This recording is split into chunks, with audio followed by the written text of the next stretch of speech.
Will you pray with me? Loving and gracious God, may the words of my mouth and the meditations of all our hearts be acceptable in your sight, for you are our Redeemer and our strength.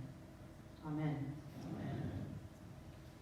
One of the things I was actually pretty excited about when I interviewed with the search committee for this wonderful, amazing position that I'm in was that the congregation was trying on a new mission statement. So first of all, I love the idea of trying on the statement, because that was one of the core principles of my seminary, Episcopal Divinity School in Cambridge, Massachusetts. We were encouraged to try on new ideas, even if we didn't think they would fit. That way, we could broaden our perspectives and our experiences, and perhaps be surprised when something new did actually fit us quite well. So anyway, I love the language about trying on this mission statement, and you'll probably hear me using that language about other things as well. But another reason I was excited about a mission statement, of all things, is because a good mission statement, like this one, is a good roadmap to help us as a community get to wherever God is calling us to go. So the fact that you've been doing some work around figuring out where you're being called to go as a community is a really good thing. Do you remember when God called Abram? God said only this: leave your country, your people, and the home of your parents and go to a place I will show you. That's all he got. That's it. No map, no oh, go 10 miles down the road and hang a left. Nothing. Just leave and go where I'll show you. And with that little bit of a roadmap, Abram did exactly that. He went to the place that God showed him and ended up exactly where God wanted him to be, with land and descendants promised to him, because he followed that small direction. Go to a place I will show you. So it is similar with our mission statement. It has a very few words, but it can be our roadmap as a community to get to where God is calling us to go, here at MCC of the Palm Beaches, in our wider community, and even in the world. If our mission statement truly reflects what we want our community to be, then we can examine everything that we do in light of it. And that's why, as we move towards stewardship season and closer to our annual meeting, I want to explore our mission statement together. You see it up on the screen. We'll be focusing on key phrases for the next 4 weeks in worship, and today I want to focus on celebrating and sharing God's love. When I think about what it means to celebrate God's love, one of the first images that comes to my mind now is when we were all worshiping at General Conference this past July. There were hundreds of us gathered, and for one of the services, I don't remember which one because they all became a very big blur in my head. But at one of the services, we sang the song For Those Tears I Died by Marcia Stevens. Do you all know that song? Yeah. That's a song that I sang a lot as a kid, as a baby Christian in unaffirming places where I didn't even know I needed to be affirmed. But I sang it so much as a teenager, and it absolutely blew me away that now, so much later, here I was singing that song with Marcia Stevens, an out lesbian, at the General Conference of MCC. I was amazed, and just my heart was just open. That, to me, is what celebrating God feels like. It brought together my early Christian experience and my current queer Christian faith. So maybe a part of celebrating God's love for us might mean having meaningful worship where folks can have an experience that brings them closer to God. But another part of celebrating God's love may be found in Psalm 118 that I picked today, because that is also a celebration of God's love. The word is translated mercy. That can also be translated as loving kindness. What a great word, loving kindness. It's like all things wrapped up into one. It's the Hebrew word hesed, which I'm sure I'm not pronouncing correctly, but I'm doing my best. In Psalm 118, we're all urged to proclaim that God's hesed, or God's mercy, or God's loving kindness is forever. And that, my friends, is certainly something to celebrate.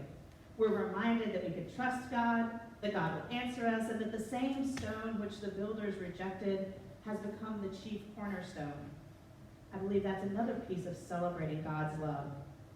We here in the LGBT community were once rejected by Christianity, but now we have the opportunity to be one of the truest expressions of this faith.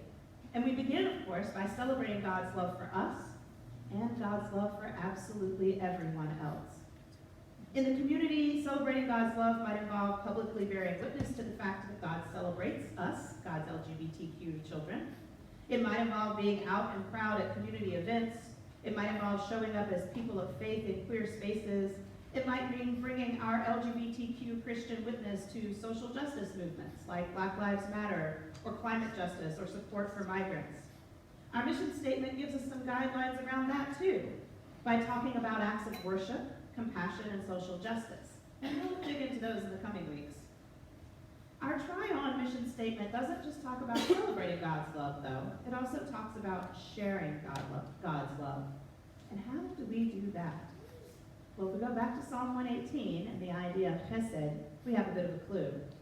According to Jewish sources, Hesed appears in the Torah, the first 5 books of the Bible, to communicate God's kindness and love toward humanity, as well as human kindness and love toward each other. That's the hard part, right? I really like to say Jesus loves everybody, so I don't have to. But apparently that's not true. Darn it. Hesed emerges as one of the essential ways that humans engage with God to sustain creation. And we hear this same teaching echoed by Jesus, because he says, love one another, and you're to love one another the way I have loved you. This is how all will know you're my disciples, that you truly love one another. You might know that this commandment comes from Jesus right after he has washed his disciples' feet. So when Jesus tells the disciples to love one another the way he loves them, this is what he means. Love one another enough to humble yourself to wash their feet, even if you know those people are about to betray you. Because I remind you that Jesus washed Judas's feet, along with all the other disciples. So Jesus isn't asking a small thing here. He's not asking us to love the way everyone else does. He's not asking us for Hallmark card love. He's not asking us to love just our friends or our pets. Jesus wants us to practice Jesus love. He invites the disciples and us into mutuality, into interdependence, into relationship where we are not subordinates, but lovers and beloveds. He invites us into a relationship that involves our senses and our feelings, and honestly, it's kind of scary. I don't want to touch people's feet.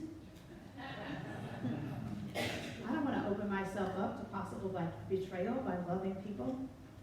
Why on earth would Jesus and God demand something so difficult from mere human beings? Because Jesus knows we can love like that. When we're at our best, we can. Jesus knows because he's one of us, and honestly, we have to love like Jesus loved. It's part of what it means to be a Christian. It's how we live out our call, each of us. And clearly, we won't ever get it perfectly right because we're not Jesus. But that's what it means to be human. And what it means to be Christian is to keep trying. Jesus said, where I'm going, you cannot come. And that's true. We can't go where Jesus is, at least not right now. So all we've got is the here and now. And apparently Jesus trusts that we can love other people the way Jesus does so that we can make the world more like God's realm, here and now. That's what we're praying every Sunday when we say, thy kingdom come, thy will be done on earth as in heaven. We can indeed transform the world, my siblings, by loving in this radical way. We can transform the world by being willing to open ourselves to God's amazing unconditional love and by sharing and celebrating that love without reservation. It's not easy, it's hard. It's countercultural even. And it's exactly what Jesus calls us to do. Amen.